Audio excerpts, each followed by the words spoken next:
हर हर महादेव। आज हमारे चंद्रायण यज्ञ का 9वां दिन। तो जैसे ही हमारे दिन की शुरुआत होती है आप सभी को पता है, तो सबसे पहले कि हमने उठ करके श्री पूर्ण गुरु जी को ध्यान करते हुए नमन, और फिर हम चल देते सुबह का पानी पीने के लिए अपने किचन की ओर। आज मैं किचन की ओर जा कर के मैंने वहाँ पिया पानी। आज मैं थोड़ा सवेरा उठ गया था और मैं उसकी वीडियो नहीं बना पाया। पानी पीने के बाद मैं हो चुका था फ्रेश होने के बाद मैं वही जो मेरा डेली का रूटीन है, अपना ब्रश से अपने दांतों को किया साफ, फिर मैंने अपना धुला मुंह धुलने के बाद फिर मैंने उसको अपना पोछा मारा, यानी कि तौलिए से उसको किया साफ। फिर मैंने अपने बालों में कंघा किया। पूरी तरह से तैयार होकर के मैं निकल चुका था अपने अंत्य पूजा की ओर, जो मेरा डेली का रूटीन है। मैं जो सुबह अभ्यास करता हूँ यानी पूजा करता हूँ। फिर मैं पार्क में चलते हुए अपना गद्दा उठा करके चल रहा था और वीडियो बना रहा था। आज का दिन बड़ा ही खुशनुमा था और हल्की हल्की धूप निकल चुकी थी, और जो धूप खिल रही थी वो बहुत ही बेहतरीन लग रही थी। उसका नज़ारा इतना गजब लग रहा था, बहुत ही शानदार। चलते चलते मैं भगवान शिव का एक भजन भी गुनगुना रहा था, और भजन गुनगुनाते हुए ही मैं चल रहा था। और जैसे मैं चल रहा था और फिर मेरे को याद आया, यार अब तो सुबह सुबह का समय हो चुका है, तो अपना अभ्यास की तैयारी शुरू की जाए। फिर मैं आज भगवान शिव के जो प्रतीकात्मक चिन्ह हैं, जिसको हम कहते हैं शिवलिंग, आज मेरा प्लान था वहाँ पर बैठ कर के अंत्य पूजा करने का, यानी कि अभ्यास करने का। तो मैं पहुँच चुका था उसी पार्क में, यानी कि अपने नक्शे पर पहुँच मैंने अपने चारों ओर देखा और सूर्य देवता को किया प्रणाम। सूर्य देवता को देखते हुए आज जो काफ़ी ऊपर निकल चुका था, तो सूर्य देवता को प्रणाम करके मैं बैठने की तैयारी कर रहा था अंत्य पूजा के लिए। और जैसे आप देख रहे हैं, फिर मैंने देखा कि पीछे हमारे शिवलिंग रखे हुए हैं, जिनकी स्थापना श्री परमधाम के नक्शे के चारों तरफ होगी। और मैं पार्क के चारों ओर का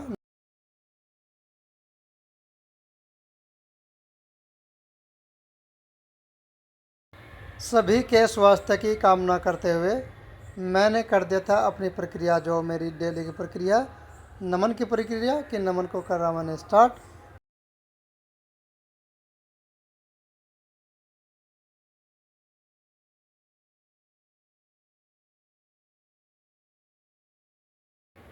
नमन की प्रक्रिया करने के बाद मैंने किया सूर्य नमस्कार, जो स्वास्थ्य के लिए बहुत लाभकारी होता है, यानी हमारे शरीर के लिए बहुत लाभकारी होता है। सूर्य नमस्कार करने के बाद मैंने श्री पूर्ण गुरु जी का ध्यान करते हुए सभी के स्वास्थ्य की कामना की, और मैंने किया यजुर्वेद का प्रारंभ। और यजुर्वेद की प्रक्रिया करते हुए आज मैंने फिर से खेचड़ी मुद्रा में करने की कोशिश की। उसके बाद मैंने किया सामवेद, उसको भी मैंने खेचड़ी मुद्रा में ही करने की कोशिश की। खेचड़ी मुद्रा हालांकि मुश्किल होती है, लेकिन करने की कोशिश की। फिर मैंने किया सुमरन करने के बाद मैंने किया श्री पूर्ण गुरु जी को धन्यवाद। उसके बाद जब मैं अभ्यास से उठा, यानी अंत्य पूजा से उठा, तो काफ़ी दिन निकल चुका था, यानी कि सूरज बहुत ऊपर हो चुका था। फिर मैंने शिवलिंग के किए दर्शन, और जो हमारा मंत्र लिखा हुआ है ओम त्र्यंबकम यजामहे सुगंधिम पुष्टिवर्धन, उसको भी मैंने रिपीट किया, उसको मैंने पढ़ा। फिर मैंने देखा कि सूर्य भगवान यानी सूर्यदेव बहुत ऊपर उठ चुके थे, और धूप काफ़ी हो चुकी थी, और दिन भी काफ़ी निकल चुका था। उसके बाद मैं पहुंच गया था अपने डेली के रूटीन पर, जो मेरा डेली का रूटीन है। मैं पहुंच गया था रेस लगाने के लिए, जो मैं रेस लगाता हूं अपने शरीर को एक्टिव करने के लिए। तो मैंने 1 से 1.5 किलोमीटर की रेस लगाई। रेस लगाने के बाद मैंने अपने शरीर को एक्टिव करने के लिए फिर की एक्सरसाइज, जो मैं डेली करता हूँ। जो ये एक्सरसाइज मेरे शरीर को एक्टिव करती है, जिससे मेरे शरीर में एनर्जी बनी रहती है और मुझे आलस नहीं आता। फिर थोड़ी सी स्ट्रेचिंग और एक्सरसाइज करने के बाद मेरे शरीर को पूरी तरह से आ चुका था पसीना। फिर आराम करने के लिए मैं बैठ गया था अपनी कुर्सी पर, और अपनी कुर्सी पर बैठ करके मैंने वीडियो को शूट किया। सारे काम समाप्त होने के बाद मैं पहुंच गया था अपने किचन में। फिर किचन में जा करके देखा कि आज फिर रखा क्या है, तो हमारे पास फिर से लौकी रखी हुई थी। तो फिर मैंने लौकी और आलू को काटना प्रारंभ कर दिया। मैंने लौकी और आलू एक साथ काट दिए। उसके बाद मैंने टमाटर, प्याज, हरी मिर्च को पहले धुलने के बाद मैंने प्याज, टमाटर, हरी मिर्च तीनों को काट दिया। फिर हल्के से खड़े गरम मसाले लिए, उसमें सूखे अपने मसाले लिए, पाउडर जोर के रूप में है उनको मसाले लिए। फिर मैंने चढ़ा दिया था तेल में डाल दिया मैंने हल्का जीरा वगैरह, और उसके बाद मैंने डाल दिया प्याज को फ्राई करने के बाद मैंने उसमें से डाल दिए थे टमाटर डालने के बाद मैंने उसमें डाल दिया था जीरा, और मसाला पकने के लिए छोड़ दिया। जैसे ही हमारा मसाला पक करके तैयार हुआ तो मैंने उसमें डाल दी थी लौकी और आलू और उसमें डाल दिया थोड़ा सा पानी। उसके बाद मैंने किया अपना आटा तैयार, जो हमारा मिलेट्स का आटा है। फिर मैंने आटे को लगाना शुरू किया और उसमें हल्का सा पानी लगा कर उसको मैंने आटे को कर दिया था तैयार। ये हमारा आटा तो हो चुका था तैयार, ये आप देख सकते हैं। खाना बनाने के बाद आज मैंने फिर देखा कि आज हमने क्या बनाया, तो हमारी लौकी तैयार हो चुकी थी। उसके बाद जो मैंने रोटी बनाई थी मैंने वो दिखाई कि हमारी आज की रोटी बनी हुई थी। रोटी बनाने के बाद क्योंकि आज मैं कहीं नहीं जा रहा था, आज मैं घर पर ही था, तो मैं बैठ गया था अपने तैयार होकर के भोजन के लिए। तो फिर मैं सबसे पहले श्री पूर्ण गुरु जी को धन्यवाद दिया, लेकर श्री पूर्ण गुरु श्री चंद्रमोहन जी का नाम। तो मैंने किया था अपना खाना स्टार्ट किया मैंने, और मैं खाने लगा था। फिर खाना खाते हुए मेरे को याद है मुझे आज कहीं बाहर भी जाना था, तो फिर मैंने अपनी बाइक को किया स्टार्ट। बाइक यानी जो मेरी धन्नो है, तो बाइक को स्टार्ट करते हुए चल दिया था रास्ते में देखा तो हमारे जो शिव भक्त कांवड़ी हैं वो अपने मस्ती में जा रहे थे।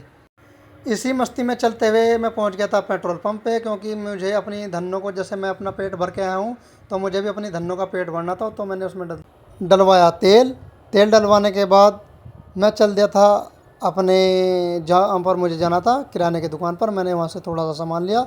लाला जी से पूछा, लाला जी ये सामान क्या रेट है? तो उसने बताया भाई ये रेट है। मैंने कहा भाई चलो थोड़ा सा डिस्काउंट करके लगा दो। तो उन्होंने कहा चल भाई तुम्हें इतना लगा देंगे। मैं चल ठीक है भाई। तो लाला जी ने मेरे को दे दिया सामान जो मुझे चाहिए था, ये उनके साथ ही है। फिर मैं आ गया था फलों की दुकान पर, क्योंकि मुझे थोड़े से आज फल भी लेने थे, यानी कि आज मुझे मैंगो शेक बनाना था, क्योंकि मैं घर पर ही था। तो मैंगो शेक बनाने के लिए मुझे चाहिए था नारियल, जिसका मैं दूध बना सकूं, क्योंकि हम गाय भैंस या बकरी के दूध का हम इस्तेमाल नहीं कर सकते हैं। तो मैंने ले लेते नारियल के साथ थोड़े से मैंने लेते आम। कुछ फल और आम लेने के बाद मैं चल दिया था अपने घर की ओर। रास्ते में देखा तो ये जितने भी हमारे हाईवे के ढाबे हैं उन सब पर लगा हुआ था पर्दा, यानी कि ये पड़े हुए थे बंद। तो मैंने एक बात नोट की थी, जब से कावड़ का मेला शुरू हुआ था, कावड़ की यात्रा शुरू हुई थी, तो ये जो भी बड़े बड़े ढाबे हैं सभी पर लग चुके थे पर्दे, यानी कि वे हो चुके थे बंद। अब वे बंद क्यों है, मेरी समझ से बाहर है। फिर मैं आ गया था अपने घर पर। तो मैंने, क्योंकि मुझे को बनाना था मैंगो शेक के लिए पड़ती है दूध की ज़रूरत, तो आज मैंने दूध को बनाने के लिए नारियल का इस्तेमाल किया। तो सबसे पहले मैंने नारियल को फोड़ा, नारियल का पानी निकाला और उस पानी को मैं पी गया। फिर मैंने नारियल को किया मिक्सी में ग्राइंड करने के बाद मैंने उसमें 2 से 3 गिलास मिला दिया था पानी मिलाने के बाद मैंने उसको दबा करके उसका निकाल लिया था दूध। तो अभी हमारा दूध हो चुका था तैयार। फिर मैं आम लेकर आया था, फिर मैंने 2 से 3 लिए आम, क्योंकि 3 आदमी थे, तो 3-4 आदमी के लिए मुझे बना था मैंगो शेक। फिर मैंने काट दिया आमों को काटने के बाद मैंने मिक्सी के जार में दूध, आम और थोड़ी सी शक्कर डाल के मैंने मिक्सी को कर दिया था चालू, जिसमें हमारा मैंगो शेक बन करके तैयार हो चुका था। जैसे हमारा मैंगो शेक तैयार हो, मैंने कहा भैया से, भैया टेस्ट, भैया बोले टेस्ट अच्छा है। तो मैंने अपने और भैया के लिए मैंगो शेक दिया गिलास में करके, फिर हमने पिया मैंगो शेक।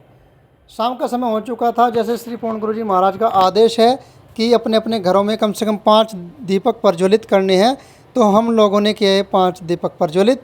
और उसके बाद की हमने श्री पूर्ण गुरु जी महाराज की वंदना। श्री पूर्ण गुरु जी महाराज की वंदना करने के बाद हम लोगों ने किया भजन कीर्तन करने के बाद हमने श्री पूर्ण गुरु जी के श्री चरणों में किया नमन। उसके बाद कांवड़ यात्रा का आनंद लेने के लिए मैं आ चुका था सड़क पर। इस कांवड़ यात्रा में भगवान भोलेनाथ की अलग अलग झांकियाँ देखने को मिल रही हैं, और जो देशभक्ति और धर्म दोनों का समागम है। फिर मैं कांवड़ यात्रा का आनंद लेते हुए सभी कांवड़ों को देखते हुए सबकी बना रहा था वीडियो। ये आप देख सकते हैं, ये है भगवान शंकर का एक रूप जो इसमें दिखाया गया है, जो बहुत ही बेहतरीन तरीके से लाइटिंग से सजाया गया है। साथ में बज रहा था उसके साथ डीजे। ये डीजे बहुत ही तेज़ धमक के साथ बज रहा था, जो लोगों को काफ़ी पसंद आ रहा था, क्योंकि कांवड़ यात्रा का आनंद लेने के लिए गांव से दूर दूर से लोग अपने घरों से निकल के इस पूरी यात्रा का आनंद ले रहे थे। और वहाँ पर भीड़ कांवड़ियों से ज़्यादा लोकल लोगों की थी, यानी ग्रामीण लोगों की थी।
कांवड़ यात्रा में घूमते हुए मैं पहुंच गया था अपने सहयोगियों के पास, जो हमारे श्री परम धाम के सहयोगी है, जो कांवड़ यात्रा के इस भव्य मेले में प्रशासन का पूरी तरीके से सहयोग कर रहे हैं। तो ये लोग जो हमारे सहयोगी हैं, हमारे बड़े भाई हैं, हमारे छोटे भाई हैं, ये सभी लोग कर रहे थे प्रशासन का सहयोग, और का भगवान भोलेनाथ के जो भक्त हैं उनकी सेवा कर रहे थे। फिर मैंने देखा कि एक कावड़ जो बाबा साहब भीमराव अंबेडकर जी के झंडे के साथ जा रही थी, वो भी पूरे मेले का आकर्षण का केंद्र बने हुए। फिर अपने सभी भाइयों से मिलकर जहाँ जहाँ वे प्रशासन का सहयोग कर रहे थे, उन सभी से मिलकर के मैं पहुँच गया था किसी दूसरी लोकेशन पर। फिर वहाँ पहुँचा, फिर मैंने देखा कि भगवान भोलेनाथ के और माँ काली की जो तस्वीर है वो दिखाई गई है इस कावड़ में, और ये डीजे बहुत तेज़ बज रहा था, जिससे मुझे अपने कानों को भी बंद करना पड़ा। ये इतनी तेज़ डीजे बज रहा था कि ये कान फाड़ डीजे था, वाकई में बहुत ज़बरदस्त डीजे बज रहा था। फिर मैंने देखा कि पूरे गांव गवांड के, यानी कि पूरे आसपास के जो लोग हैं, झोटा बुग्गी लेकर के, ट्रैक्टर ट्रॉली लेकर के भगवान भोलेनाथ की बारात में शामिल होने वाले सभी शिव भक्तों को देखने के लिए आए हुए थे। ये भीड़ जो देख रही है, इतनी भीड़ जमा हो रही थी देखने के लिए कि कांवड़ियों से ज़्यादा तो गांव के लोगों की भीड़ थी। ये कांवड़ियों की भीड़ के साथ साथ ग्रामीण लोगों की भीड़ है। फिर मैं चल दिया था अपने घर की तरफ, और घर की तरफ चलते हुए मैं बना रहा था हल्की छोटी सी वीडियो।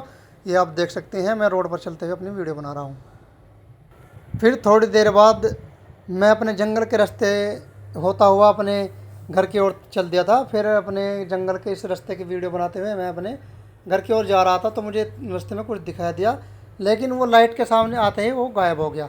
फिर मैंने सोचा पता नहीं क्या होगा, ये भाई जंगल का रास्ता है, हो सकता है कोई भी जानवर, इसमें जानवर ही हो सकता है, बाकी तो ऐसी कोई ख़ास चीज़ नहीं होगी। तो आज की इन्हीं शुभ यात्राओं के साथ, शुभकामनाओं के साथ हम आज का ब्लॉग करते हैं यहीं समाप्त। मिलते हैं कल के ब्लॉग में, जो हमारा कल का 10वां ब्लॉग होगा। तो बोलो जय हिंद, जय श्री परमधाम।